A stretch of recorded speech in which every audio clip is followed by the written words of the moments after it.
In my experience and through my research, I've learned that there is no problem at work you can't solve if you collaborate widely across departments in pursuit of something really important. In my experience, though, we don't always collaborate that widely. We work with people we're used to working with, and we try to avoid the land of no or the land of slow. But here are a few ideas for you to become a better collaborator at work, a person who builds really big teams and really gets things done. First of all, make relationships across departments long before you need them. Make it a habit to eat outside of your group. Meet people in departments that are working on really difficult stuff. Listen to them. Give them encouragement. Volunteer to lend your expertise to their different issues and expect nothing in return. Second, when you face a big challenge that you can't solve on your own, recruit everyone who has a stake in the outcome or expertise about the problem. Don't invite them to come to a meeting. That sounds horrible. Invite them to join a cause. The most important part of collaboration is finding that emotional lever that gets everybody engaged and keeps them engaged over a bunch of meetings and a bunch of work. So for example, I love to use competition.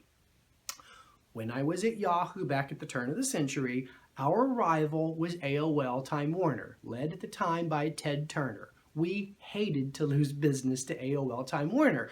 So when we would have a sales challenge, for example, the way I would get engineers and finance leads and the legal group to join my collaborative team is I would help them understand that if we don't solve this challenge, Ted Turner and his team would.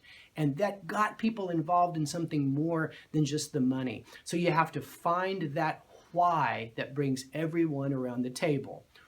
When you are going to have a collaborative project, make sure you prepare everyone before the meeting.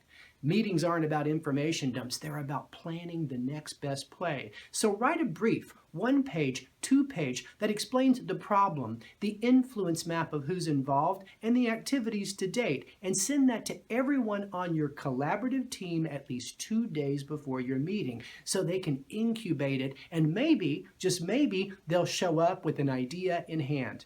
Here's the last point. There's some ground rules for effective collaboration. I think the most important ground rule is that ideas can come from anywhere.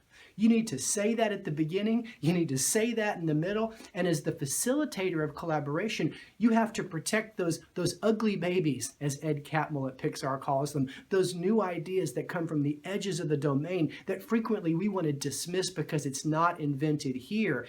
When you believe that ideas can come from anywhere, you'll learn what I've learned over 30 years, and that's this. When you know everything, then anything is possible.